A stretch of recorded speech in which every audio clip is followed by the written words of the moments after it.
Good morning बच्चों आज मैं आपको लेसन नंबर 4 हमारा प्यारा भारतवर्ष कविता जो है वो आज मैं आपको करवाऊंगी।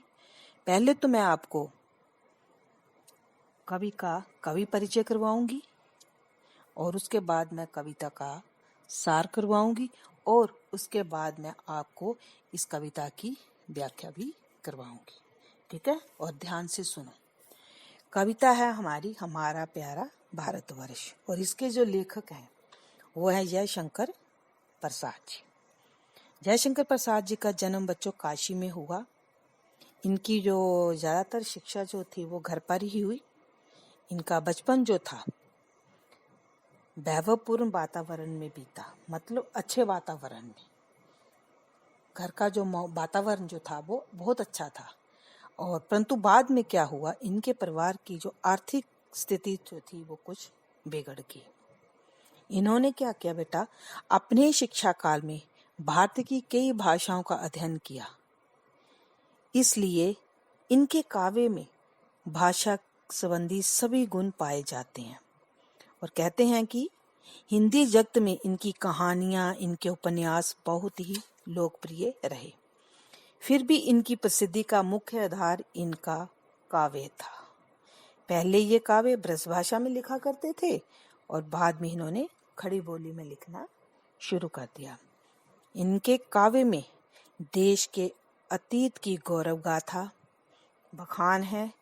इनका एक सफल आधुनिक हिंदी महाकाव्य है जिसका नाम है कामयानी।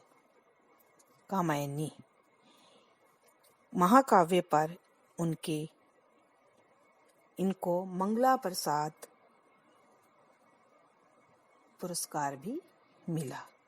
इसके अतिरिक्त आंसू, लहर, झरना ये कविताएं हुई। कंकाल, तितली ये उपन्यास, इंद्रजाल, आकाशदीप ये हुआ कहानी संग्रह। इन्होंने इसके अतिरिक्त और भी काफी रचनाएं की। इनके सभी काव्य रचनाओं में, नाटकों में देश प्रेम और भारतीय संस्कृति की अटूट श्रद्धा मिलती है। मतलब कहने का कि इन्होंने जयशंकर प्रसाद जी ने जो रचनाएं की हैं उसमें इन्होंने भारतीय का, संस्कृति का, भारत के रहन सहन का, भारत की विशेषता का बहुत अच्छे ढंग से वर्णन किया है। और इनका जो बेटा देहांत जो था वो सन 1937 ईस्वी में हो गया। बेटा ये तो हुआ जयशंकर प्रसाद जी का कवि परिचय। अब मैं इनके द्वारा लिखी हुई जो कविता है हमारा प्यारा भारतवर्ष, उसका मैं आपको सार बताऊंगी। ठीक है, सुनो बेटा। हमारा प्यारा भारतवर्ष ये जो कविता है ये राष्ट्र प्रेम संबंधी कविता है। इस कविता में कवि ने भारत की प्राचीन संस्कृति, गौरवशाली इतिहास का वर्णन किया है और भारत की महानता का वर्णन भी किया है। कवि ने भारतीयों की ज्ञानशीलता, निर्भीकता, साहसिकता और त्याग प्रवृत्ति का वर्णन किया गया। कौन कौन सी ज्ञानशीलता, कि इनको हर बात का, हर काम का ज्ञान होता है, मतलब इंटेलिजेंट जिसको कहते हैं आप इंग्लिश में। और निर्भीकता किसी से नहीं डरते, निडर होते हैं भारतीय। साहसिकता होती है बेटा हौसले वाले, हिम्मत वाले। और त्याग जो है, त्याग की प्रवृत्ति होती है अपना आप न्यौछावर करना, अपना आप न्यौछावर कर देते हैं, त्याग कर देते हैं। इनका वर्णन जयशंकर प्रसाद जी ने इस कविता में किया है। भारत की संतान होने के साथ कारण वर्तमान पीढ़ी को अपने भारत पर सर्वस्व न्यौछावर करने की प्रेरणा दी गई है। कवि कहते हैं कि संसार में ज्ञान का प्रकाश सबसे पहले भारत में फैला और उन्होंने भारत में अज्ञान को नष्ट किया और भारत में ललित कलाओं का भी विकास हुआ। हमारी सभ्यता त्याग बलिदान पर टिकी। हमारा भारत सदैव अहिंसा, सत्य और शांति का पुजारी रहा। अहिंसा क्या होती बेटा? अहिंसा होती किसी को मारना नहीं, किसी को ना मारना। सत्य होता है सच, सच पर टिके रहते हैं भारतीय। शांति, शांत स्वभाव के, उग्र स्वभाव के नहीं। कभी किसी पर आक्रमण नहीं किया। भारत सदा आर्यों की संतान रहा और आर्यों की जन्मभूमि भी रही। भारतीयों की जन्मभूमि जो है वो आर्यों की। अधर्म, अन्याय की अपेक्षा हमारा भारत धर्म की विजय को मानता है। जहाँ आए हुए अतिथि को देवता के समान माना जाता है। हम भारतवासी जो है, आए हुए घर में मेहमान को हम देवता के समान उनका आदर सत्कार करते हैं, सम्मान करते हैं। हम किसी को भी गरीब नहीं देख सकते। हमारी चित्रण गौरवशाली है।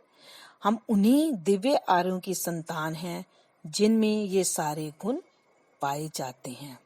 कवि जो है यही कामना करता है कि हम भारतवर्ष के लिए सब कुछ नशावर कर दें। ये बेटा होगा आपका कविता का सार। अब मैं आपको करवाऊंगी इसकी जो है कविता की जो है व्याख्या। व्याख्या में सुनो बेटा, व्याख्या में सुनो। हिमालय के आंगन में उसे प्रथम किरणों का दे उपहार, उसने हंस अभिनंदन किया, पहनाया हीरक हार। इसमें बेटा आपको तो पता प्रसंग कैसे लिखना है। प्रस्तुत पद्यांश हमारी हिंदी की पाठ्य पुस्तक नवभारती हमारा प्यारा भारत वर्ष नामक कविता से लिया गया है।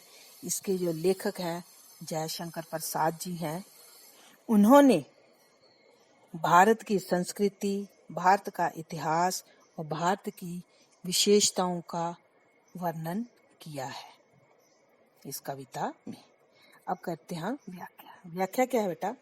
हिमालय के आंगन उसे दे प्रथम किरणों का दे उपहार, उसने हंस अभिनंदन किया, पहनाया हीरक हार। इसमें कवि कहता है कि सूरज सबसे पहले अपनी जो किरण का भेंट जो है वो हिमालय पर्वत को देता है। मतलब जब सूर्य उदय होता है तो सबसे पहले सूरज की किरण जो है वो हिमालय पर्वत पर पड़ती है, हिमालय के आंगन पर पड़ती है। और उसने हंस अभिनंदन किया। उसने किसने? सुबह ने। सुबह ही होती है जब सूर्य उदय होता है तो सुबह होती है। सुबह ने उसका उस किरणों का अभिनंदन किया, स्वागत किया, पहनाया हीरक हार, और उसे हीरों का हार पहनाया। हीरों का हार मतलब उसका स्वागत बहुत अच्छे ढंग से किया। जगे हम, जब सूर्य उदय हुआ तो हम सब जाग उठे, लगे जगाने विश्व लोक में। फिर पूरे विश्व को जगाया। फैला फिर आलोक। आलोक होती है रोशनी, लोक होता है अंधेरा, अंधेरा।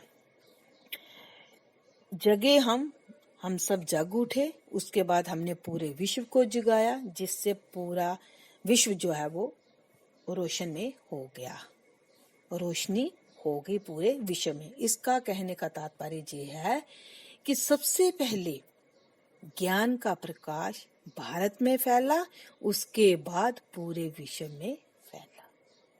व्योम तम पुंज हुआ, तब नष्ट। फिर क्या हुआ? जब पूरा रोशन ही रोशनी होगी तो आसमान में जितना भी अंधेरा था वो सब नष्ट हो गया। अखिल सृंसती हो उठी अशोक। शोक होता है दुख, अशोक होती है खुशी। और पूरी जो सृष्टि जो थी वो खुशी खुशी झूम उठी। पूरी सृष्टि में खुशी की लहर दौड़ आई। ठीक है। विजय केवल लोहे की ही नहीं, धर्म की रही धरा पर धूम। इसमें कवि कहता है कि हम जो भारतवासी जो हैं, हम लोहे की विजय को विजय नहीं मानते। लोहे की विजय का कहने का तात्पर्य ये है कि हम हथियारों से लड़ते नहीं, हम शस्त्रों की द्वारा प्राप्त की गई विजय को विजय नहीं मानते। किस विजय को विजय मानते हैं? धर्म की विजय को हम इस धरती पर धर्म की विजय को मानते हैं। कौन? भारतवासी। भिक्षुक होकर रहते सम्राट, दया दिखलाते घर घर धूम। इसमें कवि ने कहा है कि सम्राट अशोक, जिसके पास इतनी सुख सुविधाएं ऐशो आराम थे, उस सम्राट ने वो त्याग कर एक भिक्षुक बन गया। एक भिक्षुक क्या होता है? भिखारी बन गया। और उन्होंने क्या किया? उस सम्राट अशोक ने भिक्षुक बनकर क्या किया? दया दिखलाते घर घर घूम। उन्होंने दया का पाठ हर घर जाके लोगों को पढ़ाया। किसने? सम्राट अशोक ने। और कौन सा सम्राट जो था वो भिक्षुक बन गया? अशोक। ठीक है। यवन को दिया दया का दान। यवन को दिया दया का दान।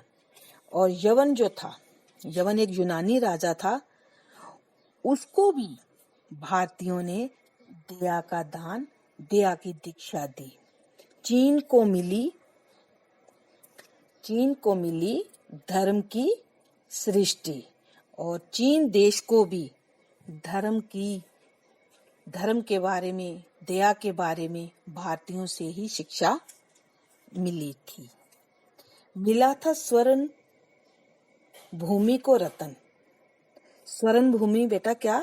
ये एक भारत का पूर्वी पड़ोसी देश है, वर्मा। ठीक है। वहां जाकर भी क्या किया? वहां के निवासियों को भारतीयों ने संस्कृति और धर्म का रतन प्रदान किया। शील की सिंहल को भी सृष्टि। मिला था स्वर्ण भूमि को रतन। इसका पहले मैं करवाती हूँ। स्वर्ण भूमि बेटा भारत का एक पूर्वी पड़ोसी देश है, वर्मा। वहां जाकर भी भारतीयों ने क्या किया? वहां के निवासियों को संस्कृति, धर्म का रतन प्रदान किया। इसका अर्थ क्या हुआ? इसका अर्थ ये हुआ कि भारतीयों ने बौद्ध धर्म, जैन धर्म के ज्ञान तथा चरित्र रूपी रत्नों से उनको परिचित कराया। किनको? स्वर्ण भूमि को, जहाँ जो भारत का जो पूर्वी देश वर्मा था, वहां के लोगों को।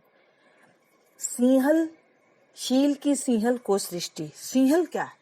श्रीलंका। श्रीलंका के निवासियों को भी भारतीयों ने ही धर्म की दीक्षा प्रदान की, धर्म के बारे में बताया। हमारा किसी का हमने नहीं छीना, प्रकृति का रहा पालना जही। भारतवासी जो कहते हैं, इसमें कवि क्या कहता है भारतवासियों के लिए? किसी का हमने नहीं छीना। भारतीय कहते हैं कि हमने किसी से कुछ नहीं लिया, हमने किसी का कुछ छीना नहीं, ना हमने किसी का कुछ लिया है। अर्थात हम सभी को कुछ ना कुछ देते ही रहते हैं। हम किसी से कुछ नहीं लेते, ना हमने किसी से कुछ छीना है। हम सभी को कुछ ना कुछ देते रहते हैं। प्रकृति का रहा पालना चाहिए। ये जो कुदरत का, जो भगवान की तरफ ये जो हम पल रहे हैं, उन्हीं की छतर छाया से ये प्रकृति का पालना हमें पाल रहा है। और इसी पालना में पल कर हम बड़े हुए हैं। हमारी जन्मभूमि थी यही, कहीं से हम आए थे नहीं। और ये भारत भूमि है, भारतीयों की ही है, ये बाहर से नहीं आए। ये आर्य की संतान है, यहीं की संतान है, यहीं के रहने वाले हैं। कहीं से हम आए और हम कहीं बाहर से नहीं आए हैं। हम भारतवासी, हम भारत के ही हैं, आर्य की संतान है, हम कहीं बाहर से नहीं है।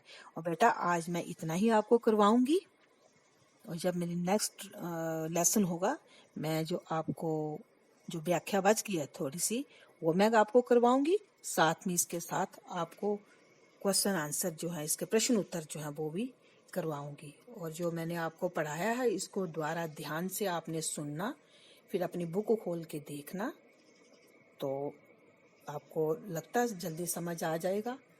और इसका आपको होमवर्क भी करना है। मैं आपको इसका होमवर्क भी भेज रही हूँ लिख कर।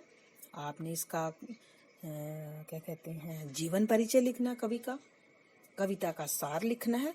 और जितनी कविता की मैंने व्याख्या कराई है प्रसंग सहित आपने वो लिखनी है। ठीक है बेटा, थैंक यू।